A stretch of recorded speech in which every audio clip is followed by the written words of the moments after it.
Саламатсызбы, урматтуу көрүүчү, биздин каналга кайрадан кош келиңиз. Сиздер менен Европа сырлары каналы жана мен Толгонай.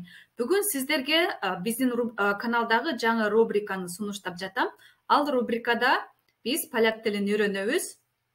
Эмне үчүн поляк тили керек болот жана ошондой эле поляк тили кандай мүмкүнчүлүктөрдү берет, ал тууралуу бир нече чыгарылыш жасагам, биздин каналдан көрсөңүз болот.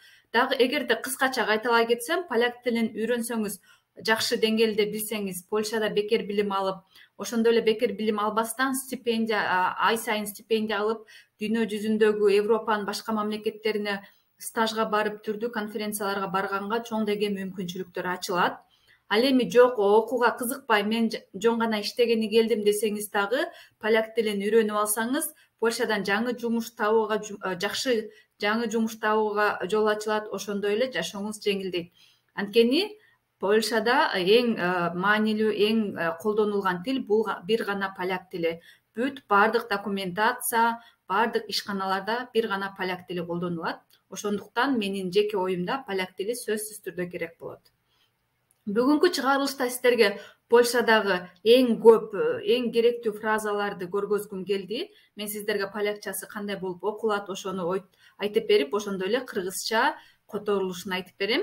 Бул видео сизге жакса, сөзсүз түрдө реакция билдирип кетсеңиз, анда дагы ушул сыяктуу көптөгөн чыгарылыштарды жасайбыз.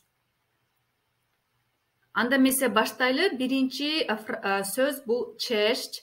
Честь деген бул салам дегенди түшүндүрөт. Мен бул жерге кыргызчасын жана орусчасын жазып койдум. Албетте орусчасын окубайм, жөн гана сиздерге мүмкүн кыргыз тилин жакшы билбесеңиз, анан көрүп жатсаңыз керек болобу деген мааниде жазып койдум. Мүмкүн кереги деле жок, бирок жазып койгонум туура деп ойлодум.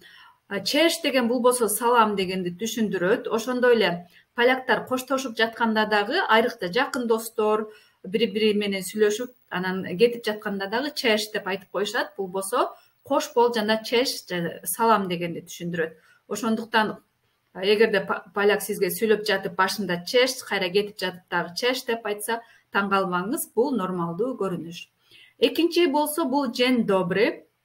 День добрый, саламатсызбы дегенди түшүндүрөт. Үчүнчүсү витам. Кээде день добрыйдын ордуна же чечтин ордуна жөн гана витам деп саламдашып коюшат. Бул кош келиңиз, ошондой эле салам дегенди да түшүндүрөт. Кийинки фраза бул якше маш. Кандайсың? Негизи поляктар бизден эмнеси менен айырмаланат? Бизден поляктар ушул кандайсың деген сөздү көп колдонбойт, ошонусу менен айырмаланат. Анткени биз ар дайым сүйлөшкөндө биринчи эле сөзүбүз бул саламдын ордуна кандайсың деген сөздү колдонобуз.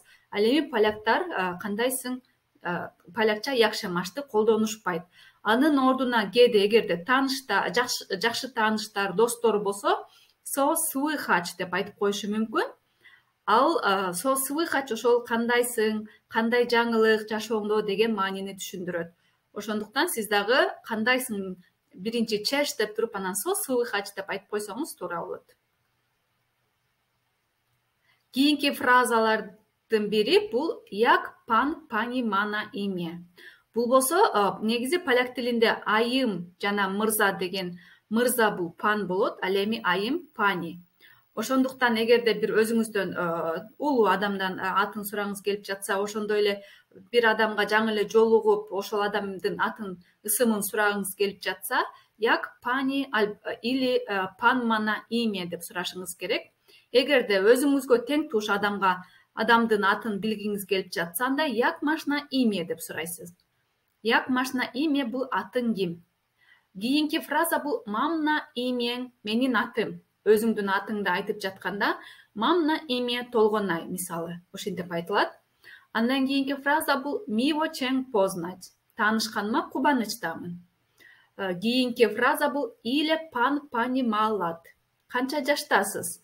Же болбосо айым, бул айым, негизи айым деп биз кыргыз тилинде көп деле колдонбойбуз, бирок эгерде поляк тилинде колдонсоңуз, сөзсүз түрдө пан панини кошуп анан айтыш керек. Иле пан понималат. Канча жаштасыз? Чоң адамга же тааныбаган бирөөгө кайрылып жатканда. Кийинки фразалардын бири бул мам лата деп жаздым, анткени орус тилинде эле ушул жерден орус тилинен пример кылайын. Мисалы, мне 18 лет, мне 22 года деп айтабыз го. Поляк тилинде дал ошондой болот. Мам 22 лата, мам 18 лат деп айтышат. Ошондуктан бул жерин азыр түшүндүрүп бербей эле коеюн, анткени поляк тилин жакшылап үйрөнүп, грамматикасын үйрөнгөндө бул нерсени жеңил эле үйрөнүп аласыз. Кийинки фраза бул иле машлат. Бул дагы жанагы сыяктуу өзүңдүн тең тушуңа кайрылып жатканда иле машлат, же болбосо өзүңөн кичүү адамдарга кайрылганда иле машлат деп сураш керек. Канча жаштасың? Кийинки сөз пшепрашам. Негизи пшепрашам, эгерде жалгыз өзүн алсак, бул кечиресиз дегенди түшүндүрөт. А бул жерде бизге керектүү фраза пшепрашам, не мовим по-польску. Кечиресиз, мен поляк тилинде сүйлөбөйм. Бул айрыкча Польшага жаңы келгенде абдан керектүү бир фразалардын бири. Ошондуктан сөзсүз түрдө ушул фразаны жаттап алыш керек. Przepraszam, nie mówię po polsku. Kийинки фраза где могу знaleźć sklep.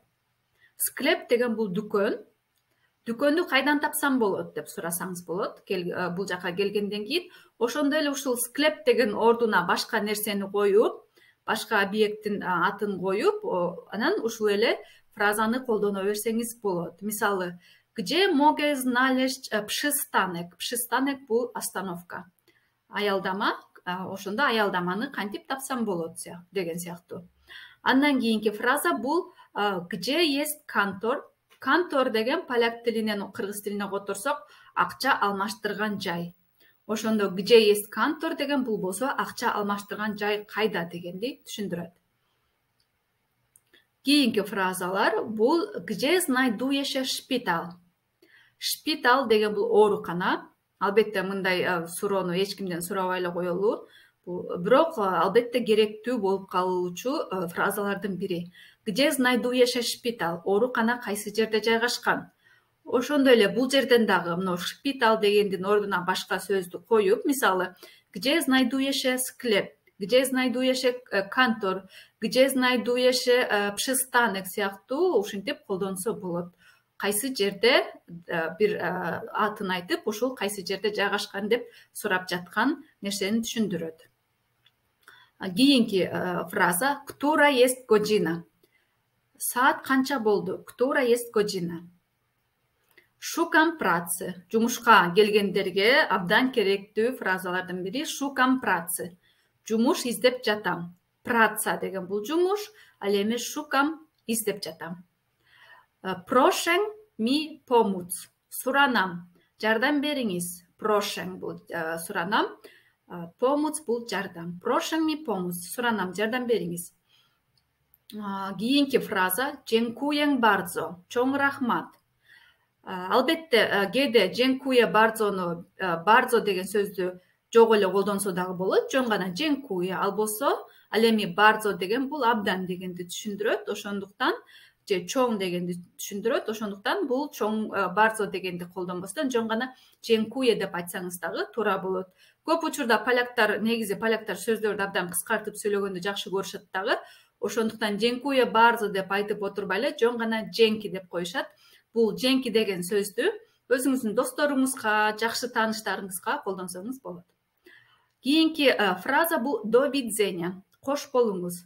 Коштошуп жатканда до видзения деп бул официалдуу түрдө колдонулган сөз. Ал эми досторуңузга, тааныштарыңызга жанагы мен башында айтып кеткен чеш деген же па деп айтышат, же нараже деп айтышат. Ошол сөздөрдү колдонсоңуз болот. Ошондой эле Польшага келген ар бир чет элдик адамдардан, чет элдик жарандардан поляктар абдан ушул суроону сураганды жакшы көрүшөт. Skąd jesteś? Skąd jesteś деген бул болсо кайсы жерден болосуң дегенди түшүндүрөт. Анан сиз албетте jestem z Кыргызстану деп жооп беришиңиз керек. Кыргызстандан болом. Jestem z Кыргызстану.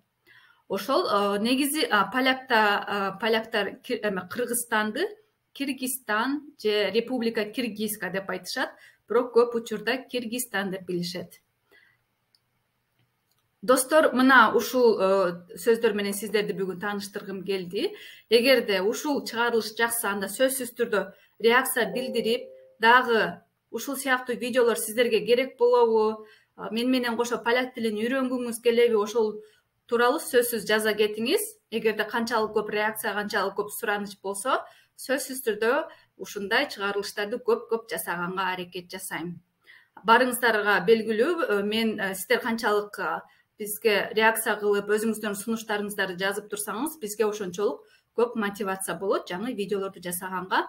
Анда кийинки чыгарылыштардан көрүшкөнчө саламатта туруңуздар. Ошондой эле комментарийге сөзсүз түрдө поляк тилин үйрөнүп атасызбы, кайсы деңгээлде билесиз, поляк тили кандай экен, орус тилине окшош бекен, ошол ой пикирди да жаза кетсеңиз абдан ыраазы болмокмун.